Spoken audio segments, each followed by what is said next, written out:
Stories to Tell in the Dark is a new horror film based off of the trilogy of books that are a collection of multiple different folk tales collected over the years by Alvin Schwartz and illustrated by Stephen Gammell. This film is about a group of kids in 1968, around the time of the Vietnam War and the Nixon election. On Halloween night, they stumble upon the Sarah Bellows house, this house that in their town they believe that it is haunted. They go in and find this book written by Sarah Bellows containing scary stories that they fabled that she used to tell to a bunch of kids back in the day. They read the book and they find these stories, but they soon realize that some stories are now being added in all of a sudden mysteriously, and then they later realize that these stories might actually be more true than expected. I'm not gonna act like I grew up with these books or anything, because I didn't. I'm more of a Goosebumps man myself, but I did recently get all three of these thanks to a friend of mine on my birthday, because I was very excited to see this film and I wanted to get myself educated on all the stories they had here. And I thought this would be like a book series that had like each one like 25 pages dedicated to a story, you know, something like a Goosebumps. But instead these books actually contain a bunch of like 2-page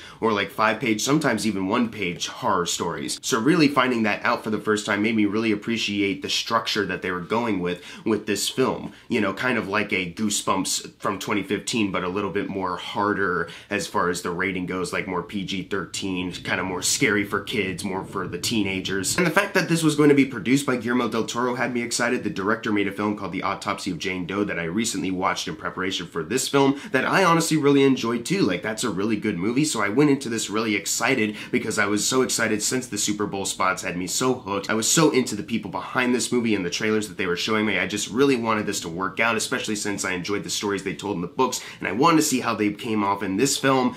And unfortunately, this movie really let me down, surprisingly so, because as I said, I really like the talented people that are involved with this. But I will say the downside of this movie has nothing to do with the horror sequences. They are all spectacularly well done. Like Harold the Scarecrow, they do something really surprising and kind of grotesque with his sequence that I was like, oh my god, but I loved it. I loved that they were taking a risk like that, because this movie got some flack because it wasn't rated R, but honestly, they do a lot with the PG-13 rating that they have, which I really was a big fan of. The red spot is really freaky to see now in movie form, which is just everything I needed from that sequence. When I was reading it in the book, I knew they just had to kill it in the movie, and they did. The sequence with the pale, big, fat woman warning someone about the red room, that was honestly really well done too. They did something creative with that sequence that made it stand out from the rest, which was a really great idea. The big toe segment where you had the woman that looks literally straight out of Guillermo del Toro's Crimson Peak, I was all in for that sequence. That was a ton of fun. And of course the Jangly Man, when he comes in later in the film, it's a really well done design. I thought the visuals for him looked really outstanding, and they utilized him well within the sequence that they were portraying. So none of my flaws with this movie have to do with anything involving these creatures or the horror filmmaking by Andre Overdal. He did a really good job in that sense. The score is also really well done with the sequences going on. It gets you sucked into the moment. The horror sequences were the only thing that were really getting me invested in this film at all. My final pros with this movie are that I still really enjoy the concept. I like the mythology they introduced with the fictional Sarah Bellows and the Bellows family and how this ties into the scary stories that are going on. I really enjoyed that aspect of it, and I thought that was a good way to tie everything together. And also the main character, Stella, she is easily the best character in this film because she has the most going on character-wise, and I thought the actress portraying her did a really good job too. Like, she is honestly a really great actress, and if you give her more material, give her better roles and better films, she can probably be one of our best actresses, you know, if she had the opportunity. This is unfortunately where we're going to have to start leading into the cons, though, is that even though she has the most going on character-wise, it's not entirely great. The Dean Norris father aspect, where mom left a long time ago, she blames herself, but, you know, dad's picking up extra times at work, and he's trying to say, it's not your fault, kiddo, we're just going to have to live together like that. Like, all this stuff that could have been really interesting for a main character is barely dwelled on at all, and they just kind of brush it aside only when they specifically need it for a kind of like manipulative emotional beat later on in the film that just didn't really hit, and I was really not into it. Like, I was honestly kind of surprised that I wasn't into it because I liked the actress playing Stella. I was enjoying Stella's character the most because she had the most character, like I said, but then when it got to this emotional moment with her and Dean Norris, it didn't really hit for me, and that's when I kind of realized, yeah, this is all kind of rushed, which is another problem I have with this film, is that certain scenes in this film don't really feel well lived in. It feels like they're very quick to go along with the rest of the story. Like, as soon as we see the first horror sequence with Harold the Scarecrow, immediately immediately after, there's no moment where the characters are kind of in disbelief over what happened, or they're kind of second guessing everything. It's just instantly we cut to them going like, oh my gosh guys, I think the book is haunted and killing people. Like, it's very fast, and I didn't think that was the best way to approach this. This should have been more like psychological at first, like psychologically tormenting for them at the beginning, but instead it seemed like they just knew exactly what was going on from the start and there was no build up to it. The rush feeling also kind of affects the characters' relationships at first. When you first meet these characters, first off, they're talking on walkie-talkies about meeting up, and when they do meet up, they're pulling a prank on this bully that's picking on them, and there's no time for you to get to know them or to see them hang out whenever they're not under stress, because that's when the bullies chase them. They have to hide from the bullies, and then they meet the new guy to join the cast, and then that's when they immediately just go off and decide to go to this house, the Cerebello's house, and there's really no time for you to really connect with them as friends, as people. But that's almost okay, because there's one character in there named Chuck who is supposed to be the comedic relief. They give him all the jokes. No one in the theater that I was in was laughing at a lot of the jokes. The attempts at humor were not good. I wouldn't say cringy, but just they all fell flat. All of the jokes did not land. Like, maybe there was one where you could hear like a couple chuckles in the audience, but for the most part, no one was really digging the vibe Chuck was giving off comedically, and I especially wasn't. I was honestly kind of annoyed with his character. The person playing the bully, Tommy, he was really bad in this movie, mainly because he's trying to go for like a angry, evil, drunk teenager pretty much. So I really don't have a problem with the way they wrote the bully. It's more so the performance this time around, which really sucks to say because actors work really hard, obviously, but the performance was just really hokey and over the top, and I didn't really care for it all that much. This new guy that joins the cast later, he's kind of a drifter, and he just kind of stumbles into town and gets with these friends. His name is Ramon. I was also not a big fan of his character because honestly they didn't give him that much time to really be lived in. They reveal something about him later on that's supposed to hit you, but instead I was just kind of like, oh, okay, well, I didn't really care all that much to begin with, because it really is just an excuse for Stella to now have a love interest pretty much. They write him the way he is just so he can come to town and they can now fall in love pretty much. And I didn't really see the point of his character, especially near the end of the film. Like I said, they give him a story, but it doesn't really feel like it really matches up well with anything at all. Like, honestly, I can dig a 1960s aesthetic, obviously. Like, sure, go ahead. This is your story, man. But, you know, the Vietnam War stuff that they're kind of shoehorning in as well, involving the Ramon character,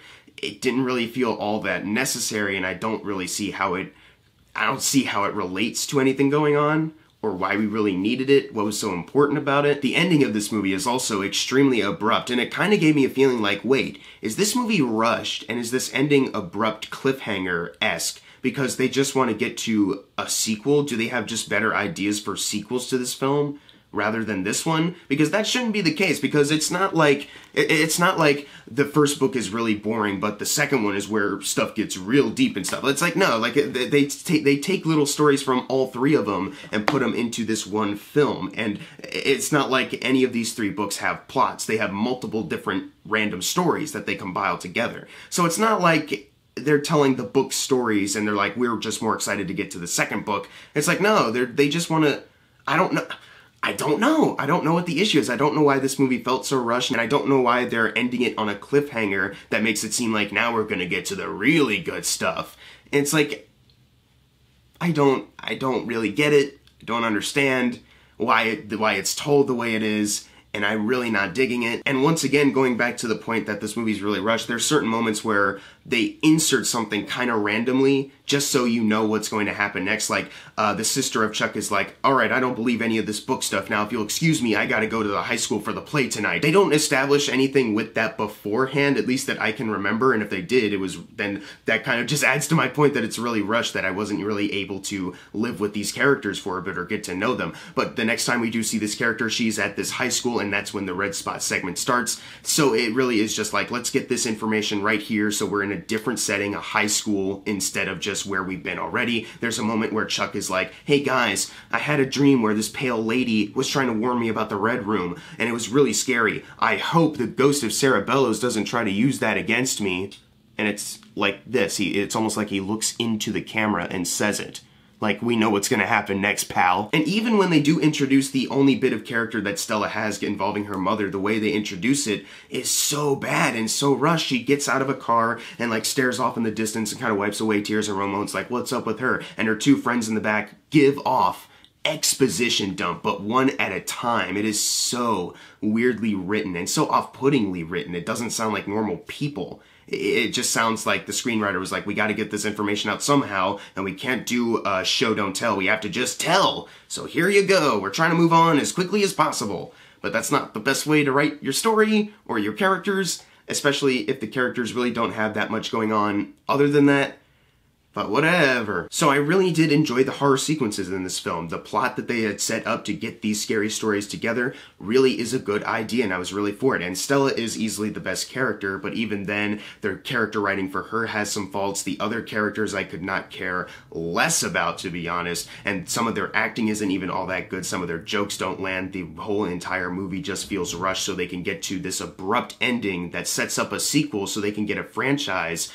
But like, the first movie should be the interesting one. Like, get everyone invested and feel lived in so you connect with all these characters and you care. That way, if they do promise a sequel, you're like, you know what? I like the characters so much and I like the story so much. I like that I was in this world so much that I'm all in for the sequel.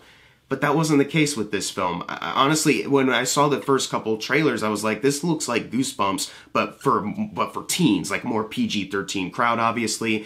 But it feels more like a kid's film at the same time. Like, the story and how it's written and how it's executed feels like a kid's film, just with scarier sequences that kids can't watch. So teens will probably watch it and be like, well, whatever, it wasn't really all that good story-wise, but some cool scares. But it's because it should be more for kids. But kids might see this movie and get freaked out by everything so much that they don't want to watch any scary movies ever again. You know what I mean? So it's weird what kind of audience they're aiming for even, and I feel like they should have just embraced the fact that this should have been more teenagers, adults, instead of having a story that feels like it aims more towards kids, a film that feels more hokey than the actual Goosebumps movie. Obviously, the Goosebumps movie isn't entirely scary, it's just more fun and thrilling as opposed to like anything that'll actually get you clenching in your seat, but that is still a really well told movie as far as its story goes. Everything is really well done in that film. It has its issues, but at the end of the day, I can say that I can watch that film over and over and not get really tired of it because it's a well-told story. This movie, I could probably watch it again just so I can see the scary stuff again, but the story itself just will probably lose my interest because of the characters that are inhabiting it. I'm going to give Scary Stories to Tell in the Dark a C. This is really unfortunate to me because this is one of my most anticipated of the entire year, of the entire summer, but it really did kind of let me down. Aside from the horror filmmaking and the sequences they set up with these creatures that look fantastic. These creatures visually look awesome. Other than that, though, the characters, except for one, just kind of suck, and the character that I did like even has some issues with the writing, too. It's just a really rushed, kind of lame movie that I wish could have been a bit more, even better than, like, the Goosebumps movie that we got, but instead it turned out to be the lackluster version of the Goosebumps movie. So, I don't know. If they make a sequel, I hope they can improve on their mistakes here, but I kind of doubt it. But if you've seen Scary Stories to Tell in the Dark, leave in the comments below what you thought of it. And as always, thank you guys for watching. Make sure to subscribe. I'm Jackson Fulcher. See you guys next time.